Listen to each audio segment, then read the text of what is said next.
we have to perform the indicated operations. We know that the order of operation for decimals is the same as for whole numbers and fractions. So we have to first check parentheses, next exponents, if we have multiplication, division, addition and subtraction. So first parentheses. In parentheses we have subtraction and addition. When we have subtraction and addition, so first we have to start from the left and we are going to the right. So we have 12.81, we have to subtract 6.34. When we have to subtract decimal numbers, we have to keep decimal points exactly in the same column. And now we subtract these two decimal numbers like whole numbers, and we just copy the decimal point exactly in the same column. So we have 1 minus 4. We have to borrow 1 from 8, so it will be 7, and at the end we will have 11. 11 minus 4 is 7. 7 minus 3 is 4. Decimal point we copy. We have 12 minus 6 is 6. So from subtraction we got 6.47. Next we have to add 0.45 to our result. So we can use this number. When we have addition, we have to keep decimal points exactly in the same column. So we have 0, decimal point 45. We have to add 7 plus 5, and we add like whole numbers, and we have to keep decimal points exactly in the same column. 7 plus 5 is 12. So we have 2 and 1. We add to next column, so it will be 9. Decimal point we copy, it will be 6. So the result is 6.92. So we can rewrite our example. We have 8.2, and in parentheses we have now 6.92 close parentheses minus, and now we have here multiplication. So we can do this multiplication. We have 2.7 times 1.17. So on the top I will write the number which has more digits, and we have 2.7. When we have multiplication, we forgot about decimal points. We don't have to keep them in the same column, and we start from the last digit. We have to multiply 7 times every digit in the first row, and next 2 times every digit in the first row. So 7 times 7 is 49. So we have 9 and 4. We add to next column. 7 times 1 is 7 plus 4 is 11.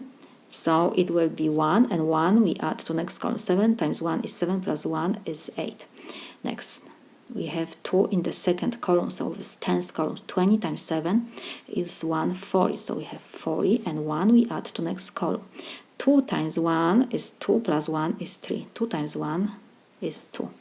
And now we have to do addition. 9 plus 0 is 9. 1 plus 4 is 5. 8 plus 3 is 11. So we add 1 to next number. So column, so will be 3. And next we have here multiplication, so we have to count decimal places. 2 and 1 we have, so together is 3. We count from right to the left 3 decimal places. So solution is 3 decimal point 159. This is equal. Next we have to multiply the first two numbers, and next at the end we will do subtraction. First we always do multiplication. And when we have multiplication, I always write on the top a number which has more digits, because it doesn't matter if I'm first number by the second or second by first, the result will be the same. So on the top we have 6.92, we have more digits, and down will be 8.2 multiplication. We forgot about decimal points. First, so 2 times 2 is 4. We multiply this two decimal numbers like whole numbers. 2 times 9 is 18, so 8.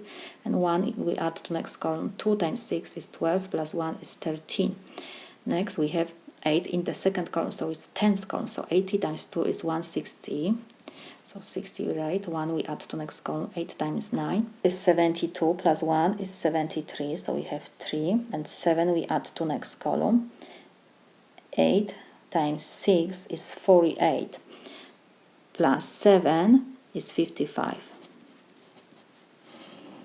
And now we have to do addition, so it will be 4, 4, 1, so it will be 7, 6, 5. So now we have to count decimal places. In first decimal number we have 2, in the second we have 1, so together will be 3. We count from right